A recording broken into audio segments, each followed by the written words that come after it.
This system makes it so much easier to kind of see where you have everyone on your individual board and the team board, and where they align. Our coaches, they're able to pull film up and draw stuff on the screen, and it really just helps the learning process for these players.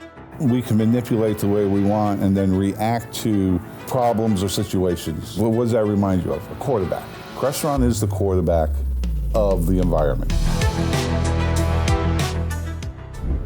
Hi everyone, welcome to the Smarter Spaces podcast. I'm your host, Michael Trezza. You ever wondered what happens in the New York Giants draft room? Well, we're not just talking about it today, we're actually going to take you for a look inside. Join us as one of Crestron's own talks about all the engineering behind one of the NFL's most high-impact spaces. We'll show you how the innovations in this room are shaping a world far beyond football. So stay tuned, and it might just change the way you think about mission-critical environments.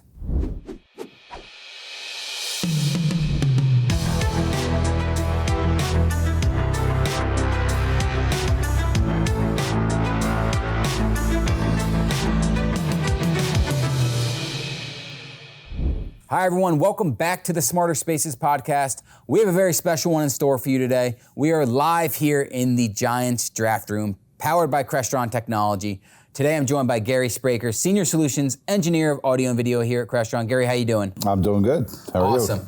Excellent. So glad to be here. Me too. Super important stuff here that we're going to be talking about. A lot of cool stuff. So before we dive into the nuts and bolts of the Giants draft room, we have a very special guest on the line here with us. We have Chris Snee, former Super Bowl champion of the New York Giants, four-time Pro Bowler, first-team All-Pro, and a Giants Ring of Honor member, Chris Snee. Chris, thanks for taking the time to jump on with us today. How you doing? I'm doing great. Good morning. Good morning. Obviously, we're sitting here live in the Giants draft room, which you utilize. So let's dive into a couple questions here with your experience from a scout experience perspective. When you've welcomed new draft picks, right, to the Giants using this system in the draft room, what was the experience like for not only you personally, but also, the players? Can you walk us through, that energy in the room and then also the far end as well? Yeah, so for me, this was my first time in that draft room. My previous experience, we didn't have this technology, so with a different organization. So just going through it, I mean, you get the, pretty much immediate reaction and excitement from the player who you just selected. So that was again, it adds a lot of energy to a room that was already full of it, especially with the excitement we had with all of our picks. So I think just to see the kids' faces after the selection was pretty cool, and I really enjoyed the whole process. That's amazing. Yeah, and to kind of piggyback off that, let's talk about your draft experience, just so the listeners understand how pivotal of a moment that is. Can you describe your emotions when you got that call? Not using the draft room technology, obviously, that you've been drafted. What did that mean, for your career, for your life? When did it hit you that you finally made it to the NFL? Well, I mean, back to 2004. I was sitting by a landline, so that kind of shows you what the technology was in the backwoods of Pennsylvania. So just sitting and waiting for a call all day, and but when the phone rang and it was, the New York Giants, it was. Everything just happened so fast. I just had all these different emotions going through my mind, and I had to go upstairs in my house because we had a lot of people over, and it was just really loud, and I couldn't. So I actually missed when my name was flashed across the bottom, which, gosh, if I could do it over again, I would stay in the room and tell everyone to just be quiet so I could see it. But it was just one of those where I was, this was the moment I wanted, and I wanted to go and hear every word that was said to me, and my heart was beating so fast I didn't hear a damn word they said. So I wish I would just stayed in the room and watched the TV. Right. I was going to say, I'm sure there were moments of blur there where, everything was a blur for you. So how do you imagine it would have felt if you did have, that kind of immediate face-to-face connection with the team, using technology like this, either virtually, right, or just even in person? What do you think today's technology adds or takes away from that experience, for that matter? It's getting better. It improves it. I think it's all about the relationships you're forming with these players, which is so much more involved now with the amount of trips, scouting trips and meetings and Zooms and everything we do with these players. So just to add that, that final touch of, hey, you're going to be a New York Giant, and just to see the emotion on their faces, and that just enhances your relationship. It makes it stronger. And that's what this game is all about. Successful teams are formed on strong relationships with their players. Right, that's really important. So for day-to-day changes, right? So obviously you're a scout now with the team, and with all the new technology in the facility, right? How has your day-to-day work changed now with this technology as a scout? Are there specific tools or systems that have made your job easier or more effective?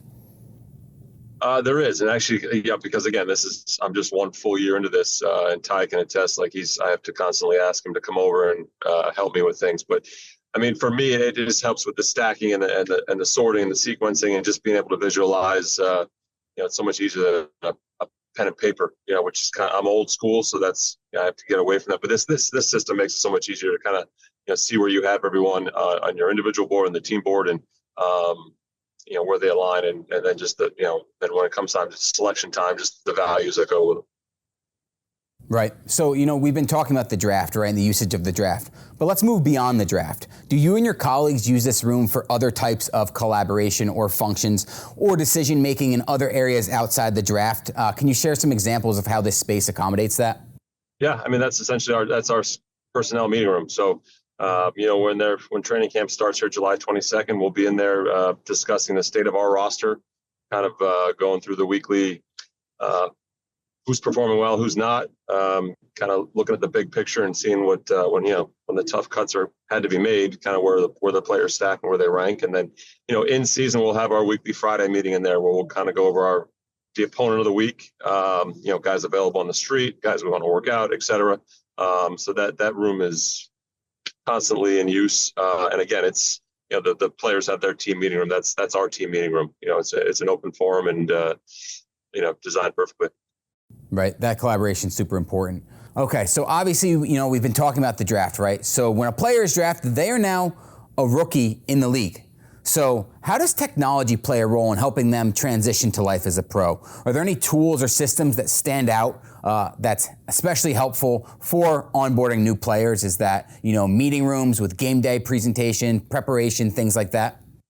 Yeah, it is. And that's kind of, one of the questions we ask the players when we're going through the interview process is how do you learn? So, some guys like to walk through in the field. Some guys can just take it from the playbook to the field. And then you have the combination. So being able to go into the meeting room, I sit in the offensive line meeting rooms at training camp and just kind of watch our coaches kind of, they're able to pull film up and draw stuff on the screen. And it really just helps the learning process for these players. And then, the plays, you play faster. Right. That's obviously very important. Yep. All right. Of course, we can't let you go without mentioning your 2 Super Bowls. So what was it like to win not just 1, but 2 Super Bowls, right? So how did those experiences compare, and what role did preparation and technology play in those championship runs? Well, preparation is what Coach Coughlin preached, so everything was, we covered every detail. Everything was, there was nothing that we felt uneasy about going to a game, from the specific matchup to the team opponent to statistics. We knew everything about every opponent we had. So, Coach Coughlin preached it, and we lived it. And then just to win, I mean, that's why we put in all the work. So, to go through that not once, but then twice, they both had different experiences for me. The first one, obviously, beating an undefeated team against all odds. Really, the kind of just the diehard fan base and the guys in the room were the ones that thought we were going to win. That was a moment where everything just kind of like draft day, where it happened so fast, and I wasn't able to. I wanted to get back to the hotel. I wanted to celebrate this thing. I wanted to, and then the second time around, I made sure, because it was year 8 of my career, and I could tell my legs were going and I wasn't sure how much gas I had left. I was going to slow it down. And, I was one of the last ones off the field with my family and the last one out of the locker room, and, just try to cherish every moment. But I mean, that's why we put in all the work. And again, back to relationships. I mean, those 2 teams, we all loved each other, and we played our hearts out for each other. And that's how teams win games. Every team in the league is talented, but the ones that truly care about each other and play their hearts out for each other are the ones that are going to win. Well, that's amazing. I'm glad that you can look back now and still soak it in and look back on that and realize how special it was. So, Chris, thank you so much for taking the time. It really means a lot that you jumped on the podcast. So appreciate chatting with you today. All right. It was my pleasure. Thanks.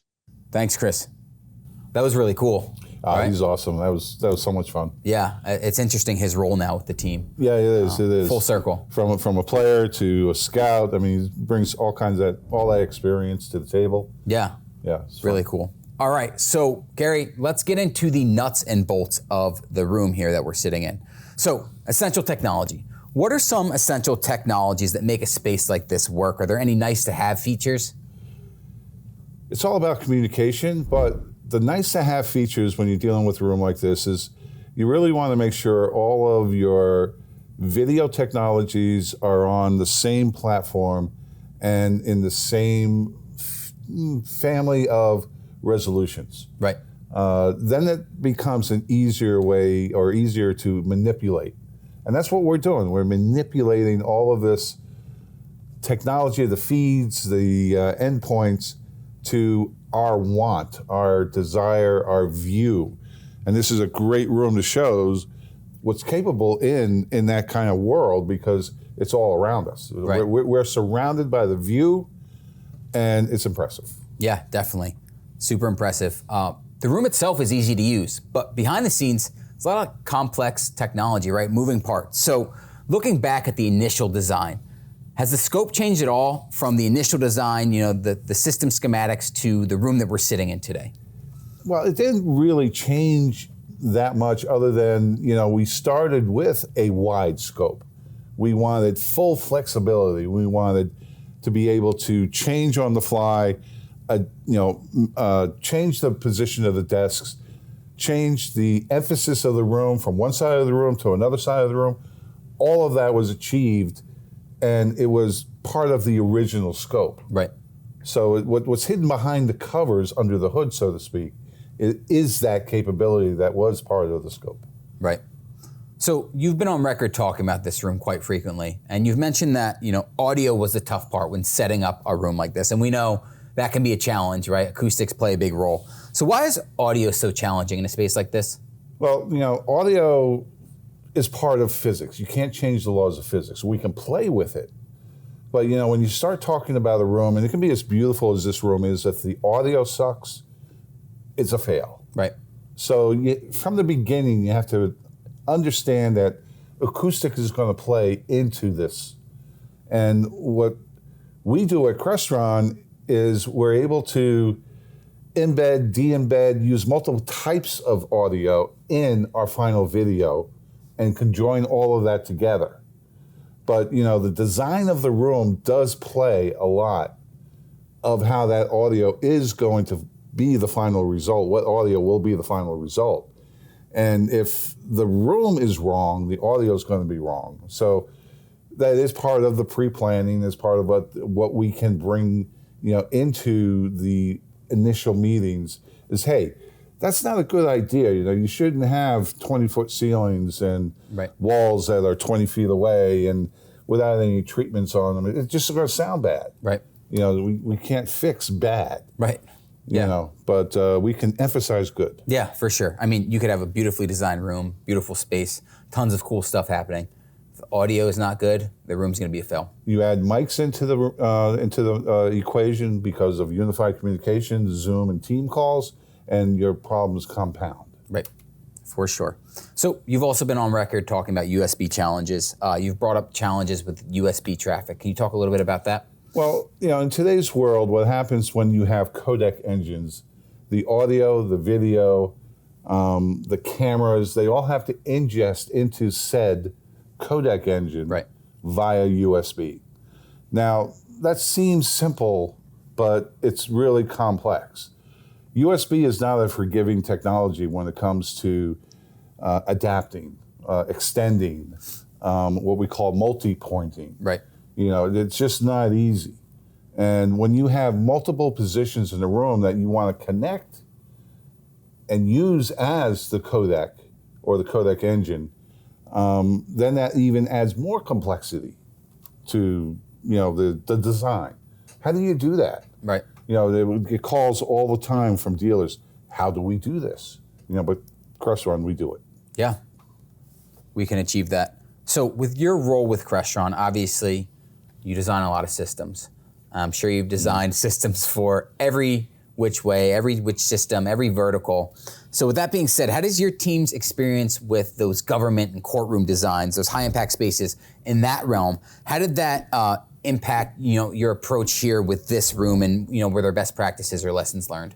So yeah, we do a lot of market verticals, whether it's government, whether it's banking, whether it's education, and so forth, and they all have their little tweaks that they have to have. But one of the things that is consistent, and this is the backbone of Crestron, is consistency. Right.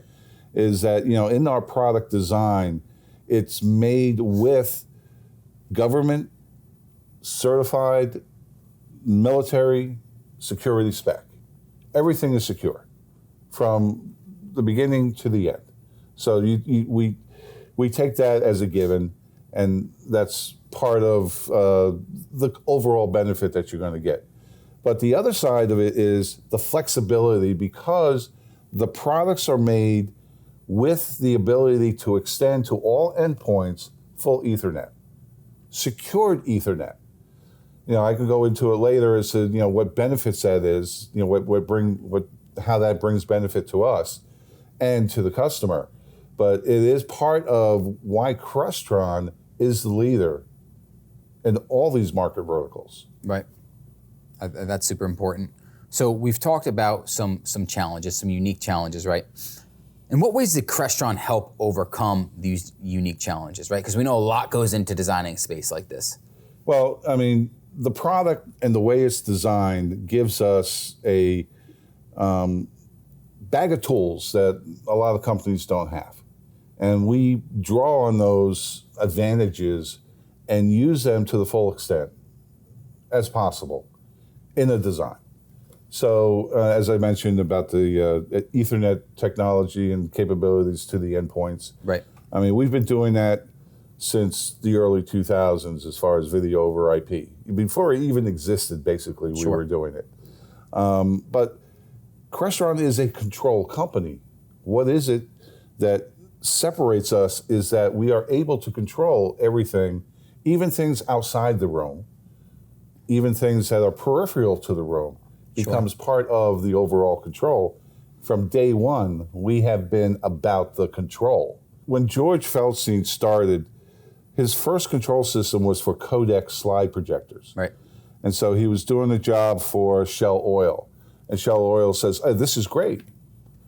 Can you control the shades and the lights as well?" And George said, "Well, let me work on that." Here we are, 50 years later. It starts from a customer's want. Right. And what was the thing that emphasized, the beginnings of Crestron that carries through to today? Control. Right. Yeah, we got a slide projector control, great, but no, it's the control of the peripherals. For sure. That started from day one back. I don't even know what year that was, but here we are. Yeah, I mean, and those peripherals have obviously expanded, right? Because now we're in a room with intelligent video. There's cameras everywhere. There's microphones. Video, intelligent audio, intelligent unified communications. Yep. Control of the lights, control of the environment. Yep. It goes on, and it's all about the control. Right.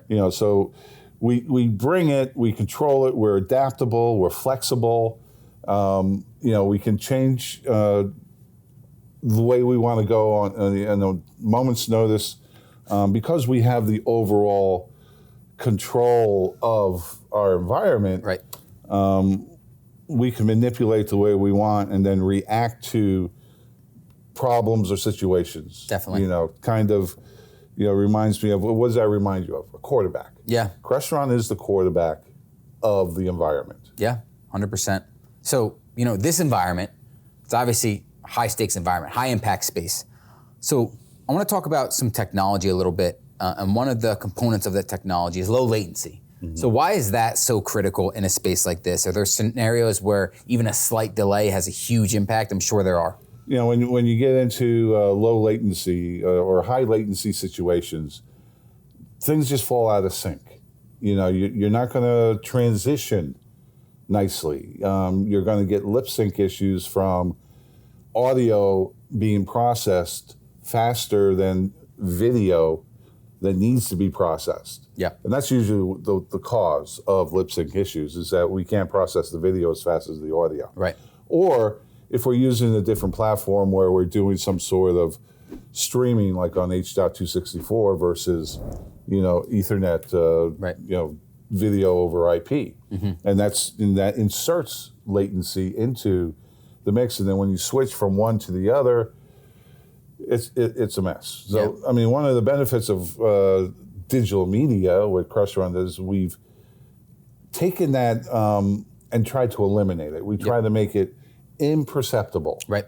to the human eye, to the human ear. There are measurements we know, how many milliseconds you can play with and how much you can get away with, and we're well below those thresholds Right.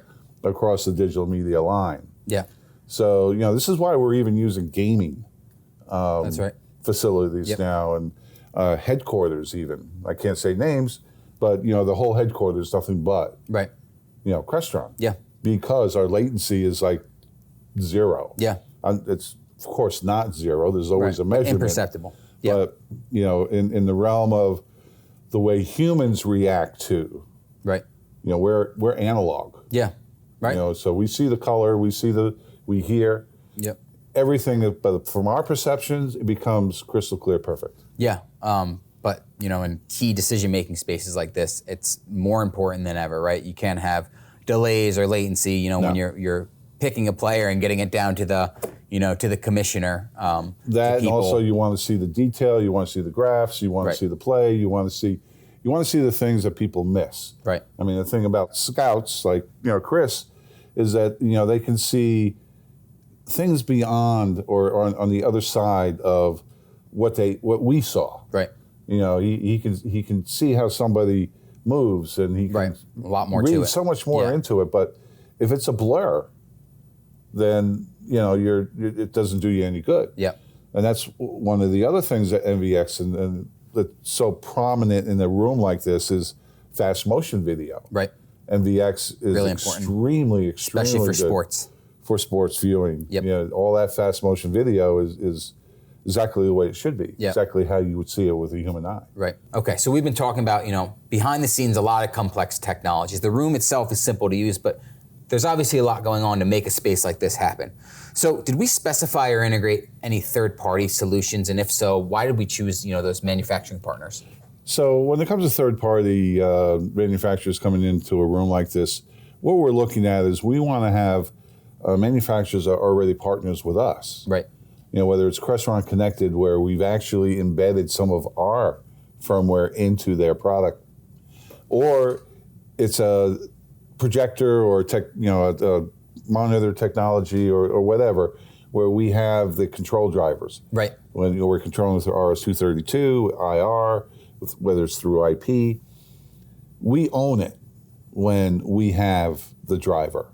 And yes, that is plays a big part in if you want to be as flexible as you want.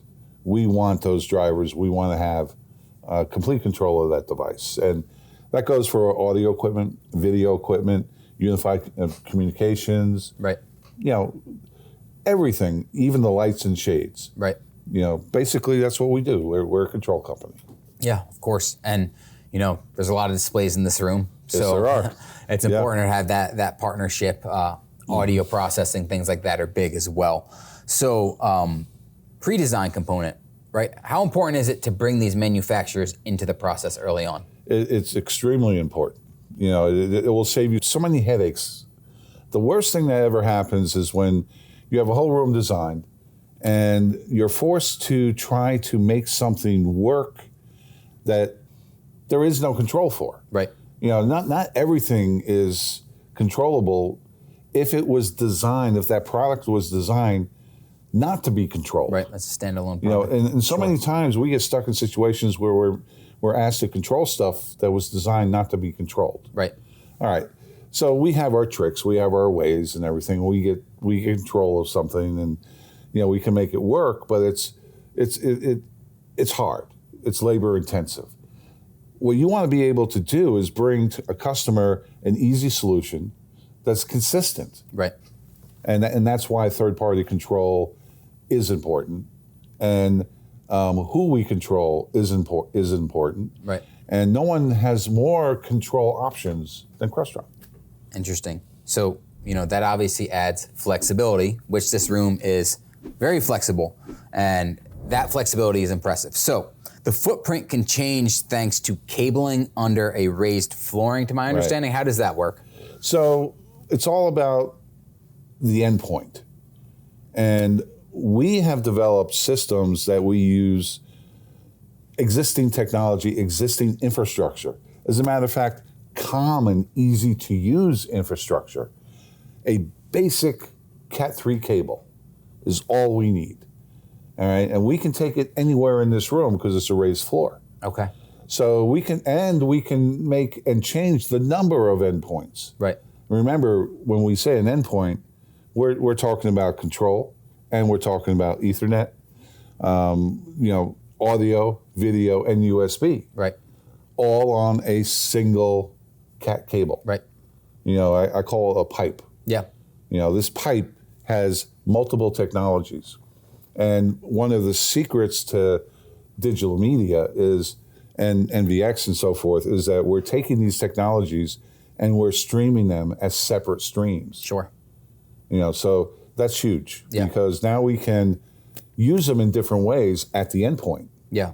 So that's what makes this room so flexible. Right. And that raised flooring, that's super interesting because that allows us to evolve the room over time, which leads me into my next question, right? We talked about the space being super flexible. So that and evolving the room kind of goes hand in hand. So how do you see this space evolving over time? And, Crestron's all about future-proofing the customer's investment and making sure it's future-proof. So how does that play? So this room is pretty dynamic. I wouldn't change anything as far as the layout of displays or anything else, but the only thing I can see improving this room is maybe bringing a One Beyond Automate VX system in this room. Some side cameras so that multiple people can share in the video call and it automatically go from speaker to speaker. Right. Give it a more personal, wide, and bring a bigger audience. Sure. And then camera switching, which is what Automate does. Right. Other than that, a lot in here already. I think we're good. Yeah, I mean, there's a unique furniture layout in here where Automate VX would really, up this room so much impactfully in terms of getting everyone on camera. So that's really unique. Right. So was this project influenced by similar spaces you worked on before, or was this truly one of a kind, or did you learn as you go on designing? I think the best environment I can say, which probably came into my mind when designing was a lab room for college, technology lab room where you had multiple pods. You have a professor. Everyone in the pod might be 6 or 8 people, and they need to share their content in their pod. But you want to be able to send content from one pod to another pod, but you also wanted to send the professor's content into each pod, but the professor wants to view every pod. Sure. So that flexibility and the dynamics involved with sharing video, sources and everything else is what comes to mind when I look at this Translates room. Here. Because Sure. if you look at all the tables, you look at all of the inputs, all of the flip tops. Every one of those flip tops can be centered to the room or shared by the room. Right. So let's flip that previous question around. Did working on this room here teach you anything that's now being applied to other projects, even outside of sports? Like, did you find something that was impactful that now translates outside to other projects? No, it's just that it expands beyond even more. Sure. We got places like Texas A&M where we have 5,000 endpoints. Right. We got the University of Michigan with 5,000 touch panels. Okay, is it as flexible as this room? Well, maybe not. It doesn't need to be, but certain aspects of it are. Right. Certain labs are, and everything else. It's really about bringing all of those technologies, everything that we might want to input into a system, get it to our platform as a level of technology, and then manipulating it the way they want and sending it out on a single Cat 6 or Cat 5, that pipe connecting all of those technologies to the endpoint. Right. So as I mentioned earlier, you've gone on record talking about this room, and you've mentioned creating a room like this as finding a sweet spot between the client's needs while also what's possible with the technology. Can you elaborate on how that process works in practice? So a sweet spot to me is understanding the operational limits of the technology. Whether it's a resolution limit or basement, because there's both. Whether it's a number of devices you can easily control without adding additional processors and everything else. You always want to design in that sweet spot, knowing the operational limit of everything. And if you're approaching the edge of something, the edge of the envelope, you know that eventually people who live on the edge of the envelope, they're going to crash eventually. Right.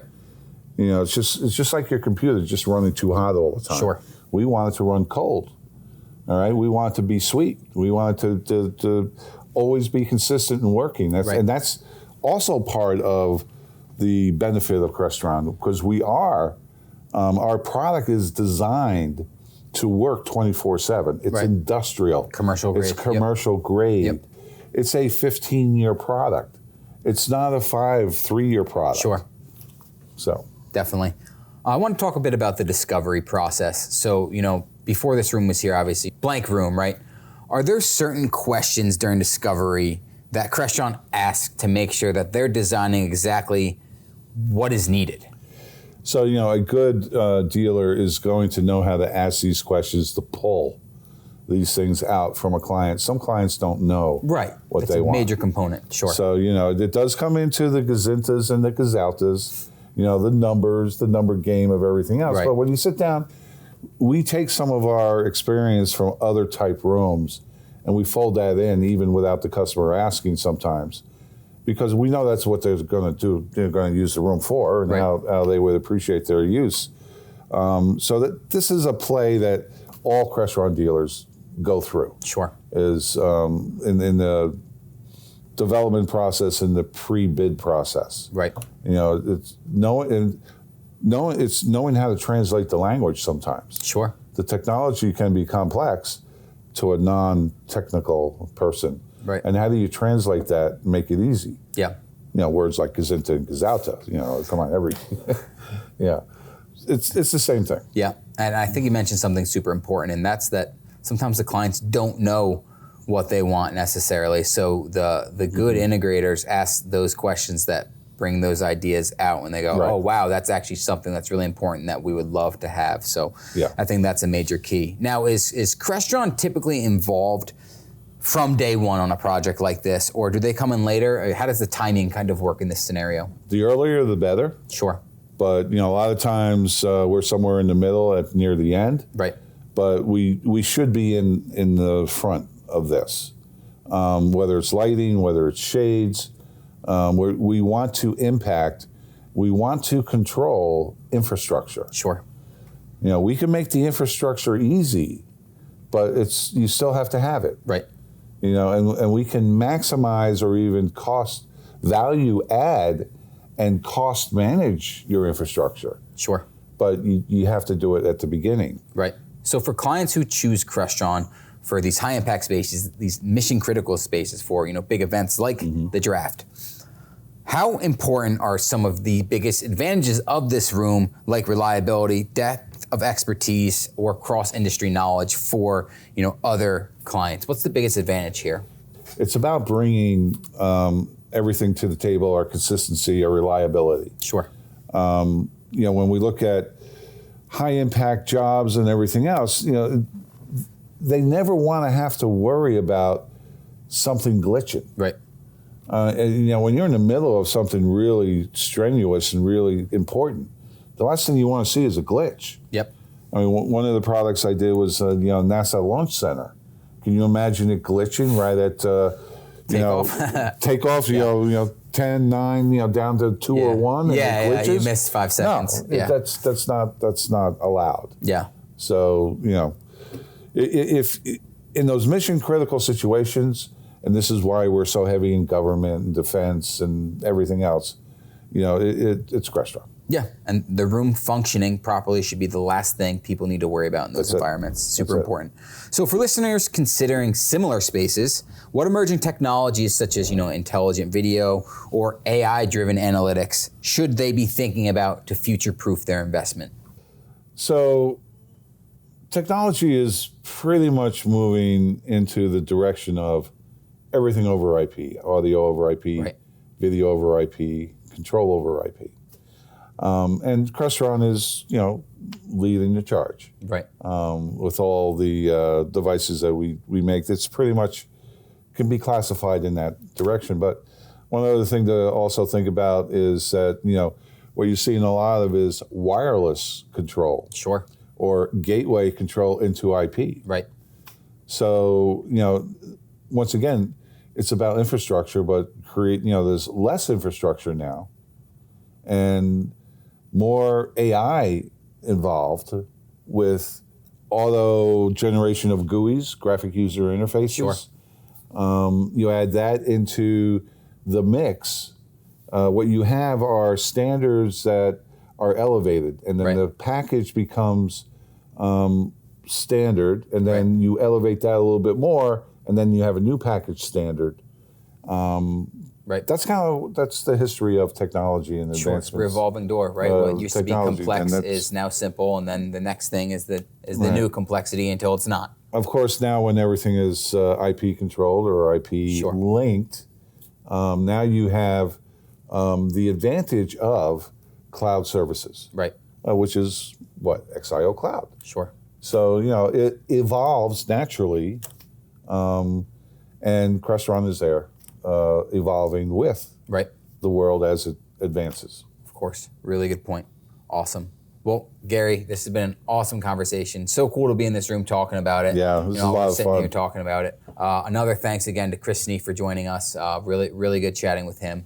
So Gary, thank you so much for joining. My pleasure. It's been a blast. Thank you for having me. Of course. So everyone, thank you so much for watching, listening to this episode of the Smarter Spaces podcast. Be sure to follow us on all social media platforms as well. Stay tuned for the latest episodes, and we will catch you next time. Thanks for watching. Go Big Blue.